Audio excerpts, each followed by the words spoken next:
सुप्रभात। किसी ने कहा है कि ज्ञान और गरीबी पर किसी जाति का अधिकार नहीं होता।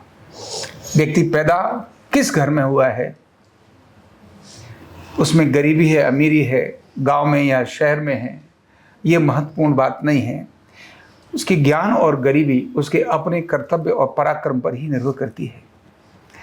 मेरे साथ में है श्रीमान रविकांत मिश्र जी, पहले भी मैंने परिचय कराया है। भारत के एक अद्भुत व्यक्तित्व हैं। एक सामान्य से घर में पैदा होकर और खेल जगत के उच्च स्थान पर पहुंचना, ये अपने आप में कोई साधारण बात नहीं है।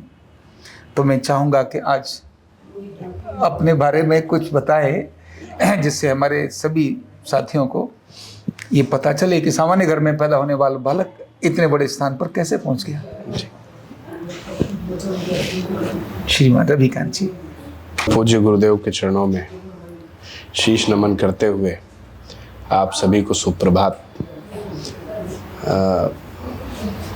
पूज्य गुरुदेव का आदेश हुआ है और मेरा जीवन जो है संघर्षों भरा रहा है सदैव, और आज़ादी के इतने वर्षों के बाद भी मेरा गृह जनपद फतेहपुर है और वो पिछड़े जनपदों में चुना गया, जबकि बहुत ही रूट पे है। कानपुर और प्रयागराज और लखनऊ की पूरी कनेक्टिविटी पे है, दिल्ली हावड़ा रूट पे है, लेकिन उस जनपद ने देश को प्रधानमंत्री भी दिया।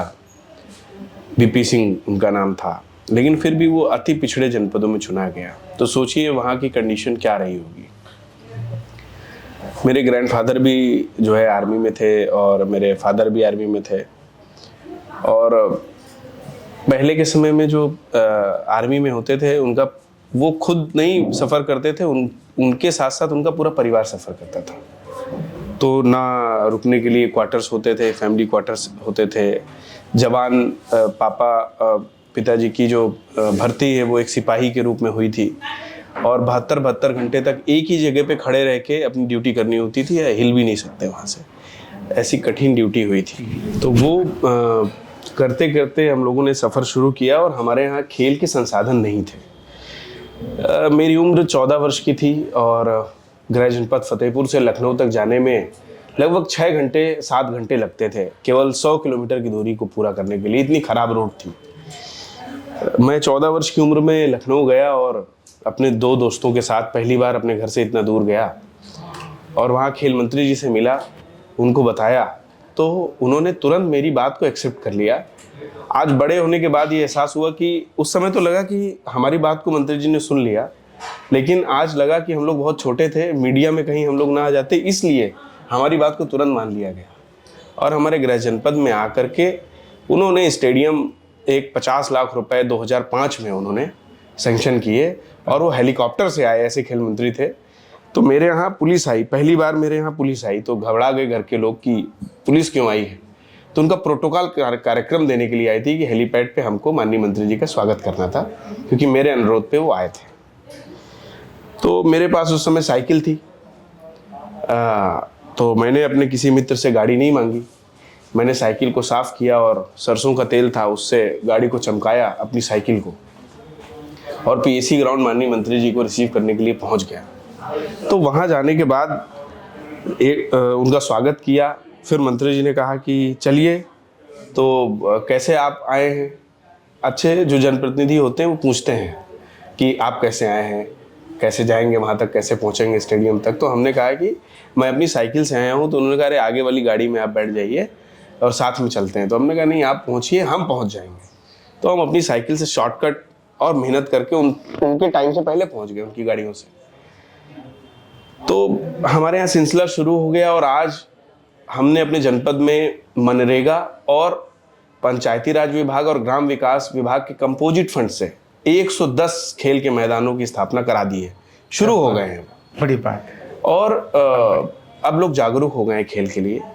मैं यही कहूँगा, फिर वहाँ से यहाँ तक का सफ़र, खुद का खेल करना, और फिर लक्ष्मण पुरस्कार मिलना, और फिर विवेकानंद राज्य युवा पुरस्कार मिलना, फिर खेल की पढ़ाई करना, सीखने की ललक थी। शिव खेड़ा जी ने कहा है कि जीतने के लिए सीखना ज़रूरी है। तो मेरे अंदर हमेशा से ललक रही कि सीखें, ज़्यादा से ज़्यादा सीखेंगे तो कामयाबी उतनी बड़ी मिलेगी। अंधकार बहुत था, लेकिन दरवाज़ों को मैं पुल करता था, तो खोलने की कोशिश करता था, ढकेलता था उसको, और सारे दरवाज़ों में अंधकार दिखता था। शुरुआत में एक दरवाजे में गया, अंधकार दिखा, दूसरे दरवाजे में गया तो अंधकार दिखा, चौथे में, पांचवें में, छठवें में, ऐसे जाता गया। 10 दरवाजे तक अंधकार में मेरे मित्र भी बहुत सारे मेरा साथ छोड़ चुके थे, क्योंकि उन्हें भी चारों तरफ अंधकार ही दिख रहा था। लेकिन जब 11वें दरवाजे पे मैं गया तो उसमें लिखा था, मैं उसको ढकेल रहा था बहुत तेजी से बाहर की तरफ, लेकिन उसमें नीचे से लिखा, छोटा सा लिखा था पुल, मतलब इसको खींचो। मैं उसको ढकेल रहा था, और जब उस दरवाजे को मैंने खोला तो उस दरवाजे में लिखा था वेलकम रविकांत मिश्रा, मतलब वो मेरे लिए ही बना था। और बस वहाँ से सफ़र शुरू हो गया, और हज़ारों मील की यात्रा को करते करते आज हम यहाँ पहुँच गए, और पूज्य गुरुदेव का सानिध्य मिला। हमारे माननीय सांसद जी हैं, जो संघ के स्वयंसेवक के रूप में इन्होंने अपने पूरे जीवन को राष्ट्र के लिए दे दिया, किसानों के लिए, जो शोषित लोग हैं, पीड़ित लोग हैं, उनकी आवाज़ बनने का काम किया सबने। तो ऐसे महान महान लोगों का मुझे सानिध्य प्राप्त हुआ। अभी भी मैं सीख ही रहा हूँ, तो मैं बस यही कहूँगा, इस संस्थान में जैसे हम लोग सीख रहे हैं और इस शीर्ष तक पहुँच गए हैं गुरुदेव, तो अब आपको भी, अब गुरुदेव तब प्रसन्न होंगे जब आप में से जितने भी लोग यहाँ बैठे हैं उन एक एक व्यक्ति को कौशलाचार्य की उपाधि भारत सरकार दे देगी। तब द्रोणाचार्य स्वयं से बन जाएंगे, आचार्य जी को वो पुरस्कार स्वयं प्राप्त हो जाएगा। आत्मिक पुरस्कार अपने आप में एक बड़ी चीज़ होती है। तो आप जिस ध्येय में लगे हैं वहाँ शीर्ष तक पहुँच के, उसके लिए कठिन मेहनत, मतलब कि अगर आज गुरुदेव का आदेश हुआ तो बस तुरंत इम्प्लीमेंट।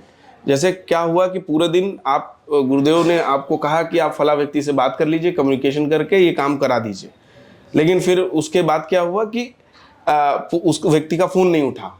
तो शाम को जब आपसे पूज्य गुरुदेव जी ने पूछा कि भाई क्या हुआ, तो ये हुआ कि भैया फ़ोन ही नहीं उठा, बात ही नहीं हो पाई, कम्युनिकेशन नहीं हो पाया। तो नो, ये गलत बात है। ये आपको, जब आपने 1 रिंग की, 2 रिंग की, 3 बार, तीसरी बार उसका फ़ोन नहीं उठा, तो डायरेक्ट पूज्य गुरुदेव को आपको बताना है। आपकी कार्य प्रणाली ऐसी होनी चाहिए, सर फ़ोन नहीं उठ पा रहा है, अब आप अगला निर्देश दीजिए, मैं क्या करूं।